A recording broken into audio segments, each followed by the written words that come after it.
तो कहानी की शुरुआत होती है और हमें एक सिटी को दिखाया जाता है जहाँ पर हमें ये बताया जाता है कि पूरी पृथ्वी पर एक खतरनाक रेडिएशन फैल चुका है जिसकी वजह से पूरी पब्लिक मर चुकी है। और इसके बाद हमें यहीं पर एन नाम की एक लड़की को दिखाया जाता है जो कि शहर से अपने जरूरी सामानों को लेकर अपने घर की तरफ जा रही होती है। यहाँ पर हम देखते हैं कि इस लड़की ने खुद को पूरी तरीके से कवर कर रखा था ताकि किसी भी तरह का रेडिएशन उसकी बॉडी पर असर न कर सके। अब यहाँ पर हमें पता चलता है कि एन शहर से दूर पहाड़ों में रहती थी और यहाँ पर उसके साथ बस उसका एक डॉगी रहता है। यहाँ पर हम जान पाते हैं कि एन जिस जगह पर रहती है वहाँ पर अभी तक रेडिएशन का कोई भी असर नहीं पहुँच पाया है और इसीलिए वो अभी तक खुद को जिंदा रख पाई है क्योंकि ये जगह पूरी तरीके से पहाड़ों से घिरी हुई होती है। इसी वजह से वहाँ पर रेडिएशन का कोई खास असर नहीं था। अब हम देखते हैं कि एन जब घर आ जाती है तो अपनी बॉडी पर अच्छे से सफाई करती है ताकि रेडिएशन का कहीं भी जरा सा भी असर उसकी बॉडी पर ना रह जाए, क्योंकि रेडिएशन का असर उसकी बॉडी पर जरा सा भी रहा तो वो फिर से बीमार पड़ जाएगी। यहाँ पर हम देखते हैं कि एन इस जगह पर अकेले ही रहती थी और वो अपनी जरूरत का सामान लेने के लिए सिर्फ शहर में जाया करती थी। तभी हम देखते हैं कि एन किसी काम से शहर की तरफ जा रही होती है। तभी वहाँ पर उसे एक इंसान भी दिखता है जो कि अपनी वैन को लेकर कहीं पर जा रहा होता है और यहाँ पर इस आदमी ने रेडिएशन से बचाने के लिए खुद को एक एडवांस सूट पहन रखा था। और यहाँ पर हमें पता चलता है कि इस शख्स का नाम लूमस होता है और यहाँ पर एक आदमी देखकर एन बहुत ही खुश होती है क्योंकि उसे ऐसा लगता था कि पूरी दुनिया में उसके अलावा कोई और जिंदा बचा ही नहीं है। जिसके बाद हम देखते हैं कि लूमस आगे जाकर एक झरने के पास नहाने लगता है, जिसके बाद एन भी उसका पीछा करते हुए वहाँ पर आ जाती है और यहाँ आने के बाद वो लूमस को फौरन पानी से बाहर निकलने के लिए कहती है। दरअसल यहाँ पर ये पानी पहाड़ों के ऊपर से आ रहा होता है, इसीलिए उस पानी में भी कुछ रेडिएशन की मात्रा होती है। जिसके बाद लूमस को जब ये बात पता चलती है तो वो फौरन बाहर आ जाता है, लेकिन यहाँ पर वो अब तक इन्फेक्टेड हो चुका था, जिसके बाद उसे यहाँ पर उल्टियाँ होने लगती है। अब यहाँ पर लूमस जैसे तैसे करके अपनी वैन के पास वापस आता है और यहाँ पर वो खुद को एक इंजेक्शन लगाने की कोशिश करता है, लेकिन यहाँ पर हम देख पाते हैं कि उसकी तबीयत बहुत तेजी से खराब हो रही होती है। जिसके बाद वो उस इंजेक्शन को एन को लगाने के लिए कहने लगता है, जिसके बाद एन उसको इंजेक्शन लगाने में उसकी मदद करती है। अब इसके बाद हम देखते हैं कि एन लूमस को अपने घर पर लेकर आती है और यहाँ पर वो उसकी अच्छे से देखभाल करने लगती है क्योंकि यहाँ पर वो काफी अरसे से बहुत अकेली रह रही होती है और अब वो फिर से अकेला नहीं होना चाहती थी। जिसके बाद हम देखते हैं कुछ टाइम बाद लूमस काफी हद तक ठीक हो जाता है। यहाँ पर एन बताती है कि उसके भाई और उसके फादर बाकी लोगों को ढूंढने के लिए निकल पड़े थे और काफी दिन गुजर गए हैं लेकिन आज तक वो वापस नहीं आए। और ऐसा कहने के बाद वो लूमस को अपने भाई की फोटो दिखाती है। अब अगले दिन हम देखते हैं कि जब एन अपने खेतों में काम कर रही होती थी वहाँ पर लूमस जाकर कहता है कि तुम्हें अपने खेतों में ट्रैक्टर से काम करना चाहिए। जिसके बाद एन कहती है कि ट्रैक्टर चलाने के लिए मेरे पास डीजल नहीं है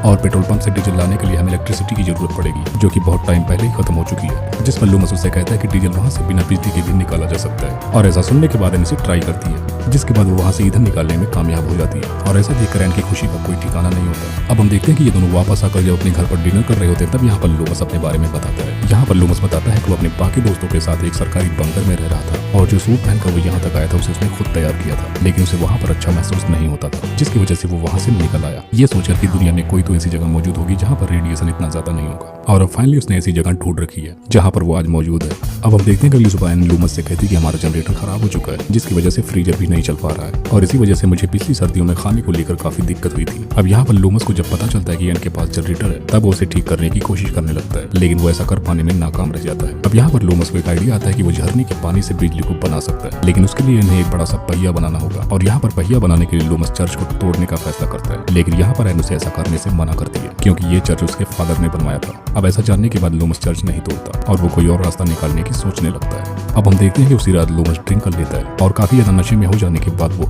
आयना के साथ जबरदस्ती करने की कोशिश करता है, लेकिन यहाँ पर एन लूमस की ऐसी हालत देखकर वहाँ से निकल जाती है और अगले दिन लूमस को अपनी गलती पर एहसास होता है और यहाँ पर वो एन के पास जाकर पिछली रात हुई घटना के लिए वो सॉरी बोलता है। अब हम देखते हैं कि एन अगली सुबह जब चर्च में पियानो बजा रही होती है तब उसे सामने के शीशे में किसी आदमी का रिफ्लेक्शन दिखता है। तब उसे लगता है कि शायद वो लूमस है, लेकिन वो बाहर जाकर जब लूमस से पूछती है तो लूमस उससे मना कर देता है। वो कहता है कि मुझे नहीं पता तुम किसके बारे में बात कर रहे हो। अब इसके बाद हम देखते हैं कि रात के टाइम ये लोग जब डिनर करते हैं तो उसके बाद ये दोनों काफी एक दूसरे के करीब भी आने लगते हैं, लेकिन यहाँ पर लूमस एन से बोलता है कि अगर इस रात हमारे बीच में कुछ भी हुआ तो हमारा सब कुछ बदल जाएगा और लूमस इस बारे में जल्दबाजी बिल्कुल नहीं करना चाहता था, इसीलिए वो एन से कहता है कि पहले हम दोनों को एक दूसरे को अच्छे से जान लेना चाहिए। जिसके बाद एन को भी ये बात सही लगती है। अब हम देखते हैं कि अगले दिन एन को एक और सर्वाइवर मिलता है जिसका नाम सैलब होता है, जिसके बाद वो उसे भी अपने घर पर लेकर आती है, लेकिन यहाँ पर लूमस को ये बात पसंद नहीं आती। जिसके बाद वो उसका रेडिएशन लेवल चेक करता है जिसकी वजह से पता चलता है कि सैलब में थोड़ा बहुत रेडिएशन है। जिसके बाद वो सैलब को घर से बाहर ही रहने के लिए कहता है, लेकिन यहाँ पर एन को ये सब कुछ सही नहीं लगता। जिस पर एन कहती है कि हमें सैलब को घर के अंदर ले लेना चाहिए क्योंकि वो पूरी रात घर के बाहर नहीं गुजार पाएगा। जिसके बाद ये बात लूमस को भी समझ में आ जाती है और वो इसके लिए मान भी जाता है। अब थोड़ी ही देर बाद हम तीनों को खाना खाते हुए देखते हैं और यहाँ पर सैलब अपनी कहानी सुनाने लगता है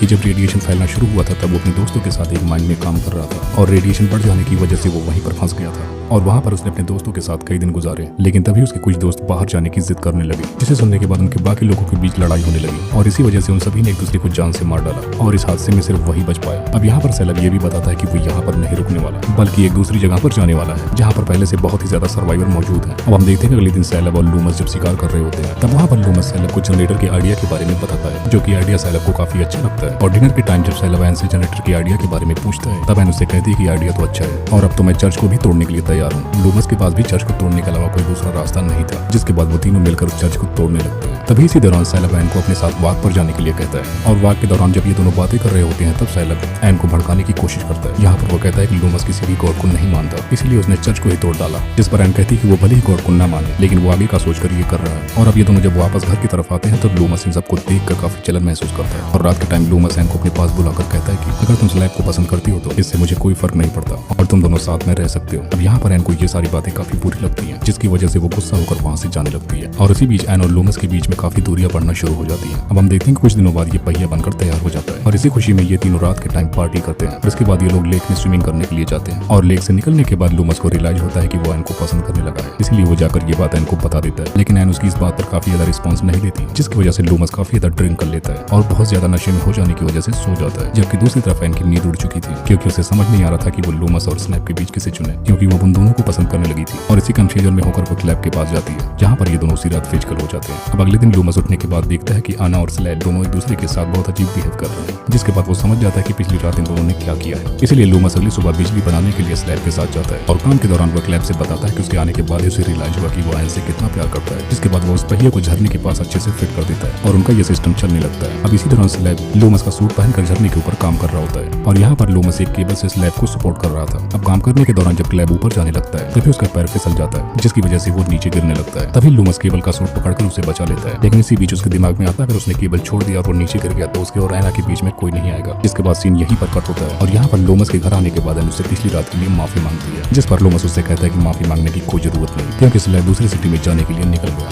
जिससे हमें पता चलता है कि लूमस ने स्लैब को पहाड़ी से नीचे गिरने दिया, जिसकी वजह से उसकी मौत हो गई और एन को इसके बारे में कुछ भी पता नहीं चल पाता। जिसके बाद हम देखते हैं कि लूमस जनरेटर को स्टार्ट कर देता है, जिसकी वजह से उनके घर में बिजली आ जाती है और ऐसा सब कुछ देखने के बाद एन अब स्लैब के बारे में बोल जाती है और बहुत खुश हो जाती है। अब मूवी के एंड सीन में हम एना को पियानो बजाते हुए देखते हैं और यहाँ पर लूमस आकर बैठ जाता है और इसी को दिखाते हुए इस मूवी का यहीं पर एंड हो जाता है।